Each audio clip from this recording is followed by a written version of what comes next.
스타벅스 커피 좋아하시나요? 아마 우리나라에서 스타벅스를 모르는 사람은 없을 거예요. 스타벅스 덕분에 많은 사람들이 라떼가 뭔지 알게 되었고, 커피를 4,000원이나 주고 사는 게 자연스러울 정도로 커피 시장을 완전히 바꿔놨습니다. 그런데 혹시 스타벅스 CEO 하워드 슐츠에 대해서도 잘 알고 계신가요? 스타벅스 CEO 슐츠는 어린 시절 밥 먹을 돈이 없어 헌혈을 해서 돈을 벌어야 했을 정도로 굉장히 가난한 삶을 살았습니다. 이번 이야기는 스타벅스의 CEO 슐츠가 가난을 극복하고 어떻게 스타벅스를 100조 원이 넘는 세계에서 가장 큰 커피 회사로 키울 수 있었는지에 대한 성공 스토리를 나눕니다.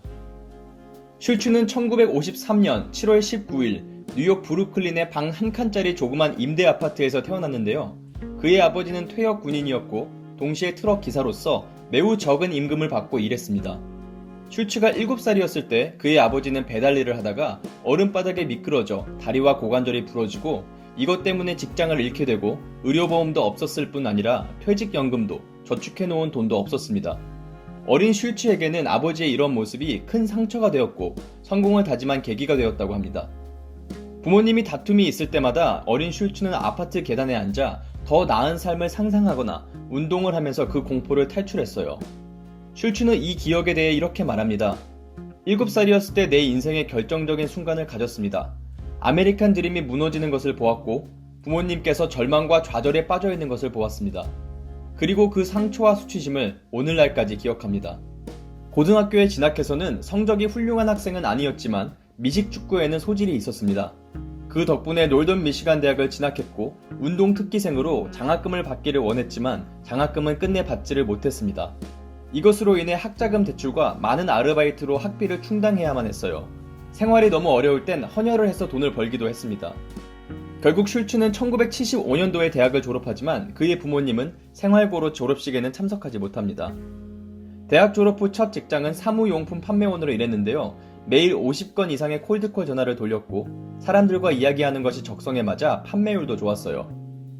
그 후 유럽 가전제품 회사로 이직을 하게 되는데요. 회사의 고객 중 하나가 바로 시애틀에 위치한 커피 회사 스타벅스였습니다.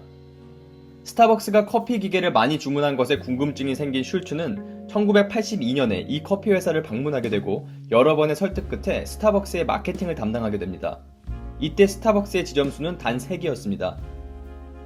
슐츠는 1983년에 이태리로 출장을 갔고 이때 이태리 밀란에 있는 한 커피숍을 방문하게 됩니다. 이때 슐츠는 에스프레소란 것을 처음 맛봤을 뿐 아니라 그 커피숍의 주인이 고객들의 이름을 실제로 알고 이름을 불러 커피를 서빙하고 있는 화기애애한 분위기에 큰 관심을 갖게 되었습니다. 당시 스타벅스에서는 커피빈만 팔고 있었고 이태리의 커피숍처럼 사람들이 앉아서 커피를 즐기면서 마실 수 있는 공간이 없었어요. 미국에서 이러한 커피숍 사업을 시작하겠다는 비전을 갖고 미국으로 돌아온 슐츠는 스타벅스 주인에게 이러한 기가 막힌 아이디어가 있다고 설득했지만 그의 아이디어는 단번에 거절당했고 기존에 하던 방식의 사업을 고수했습니다. 그래서 슐츠는 스타벅스를 떠나 새로운 커피숍을 차리려 하지만 돈이 없었고 자금을 구하는 동안은 부인 쉐리의 월급으로 둘이서 전전긍긍 버티게 됩니다. 1년 동안 자금 확보를 하는 동안 242명에게 투자를 설득했고 217명에게 거절을 당했습니다. 90%가 넘는 노노인 거죠. 이렇게 수없이 많은 거절을 당했다고 생각해보면 굉장히 우울하고 답답한 일이지만 슐츠는 어릴 적부터 매우 가난한 삶을 살았던 것을 생각했고 돈을 쫓기보단 하고 싶은 꿈을 이루기 위해서 결코 포기하지 않았고 끝내 몇몇 사람들이 그의 비전에 대해 이해하고 믿기 시작했습니다.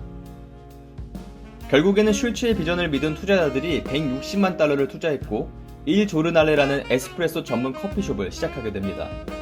2년 동안 이태리의 커피 문화를 미국에서 재현하였고 1987년도에는 일 조르날레 지점이 3개로 늘어나게 되고 결국 스타벅스도 380만 달러에 슐츠가 인수하게 됩니다. 슐츠는 스타벅스 자체를 단순히 커피만 마시는 공간이 아닌 친구들과 만나고 공부하며 편안한 시간을 보낼 수 있는 복합적인 공간으로 리브랜딩했고 사업을 미국 전역으로 확장했습니다. 오늘날 스타벅스는 전 세계적으로 3만 개가 넘게 운영되고 있고 시장 가치는 100조 원이 넘는 회사로 성장했습니다. 슐츠가 우리에게 주는 교훈은 무엇일까요? 슐츠에게 성공 비결이 무엇인지 물었을 때 슐츠는 이렇게 대답합니다. 성공에 대한 특별한 비결, 완벽한 계획 또는 성공의 정점에 도달하는 방법은 없습니다. 하지만 제 경험에 의하면 처음부터 아무것도 없이 시작을 하더라도 큰 꿈을 이루는 것은 확실히 가능하다는 것을 말해주고 싶습니다. 슐츠는 부모님의 가난한 삶을 통해서 성공에 대한 절실함이 있었고 어머니의 긍정적인 영향으로 뭐든지 할 수 있다는 믿음을 갖고 단 한 번도 포기하지 않았습니다. 혹시 돈이 없어서 피를 팔아야 될 정도로 힘들었던 적이 있습니까? 지금 유튜브로 이 영상을 시청할 수 있다는 것은 그 정도까지는 힘들지 않다고 볼 수 있지 않을까요?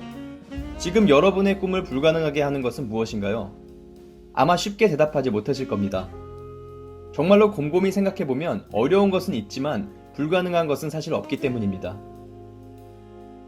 이제부터 내가 전하고 싶은 나만의 성공 스토리를 시작해보세요. 시청해주셔서 감사합니다. 성공한 스푼은 오늘도 여러분의 성공을 응원합니다.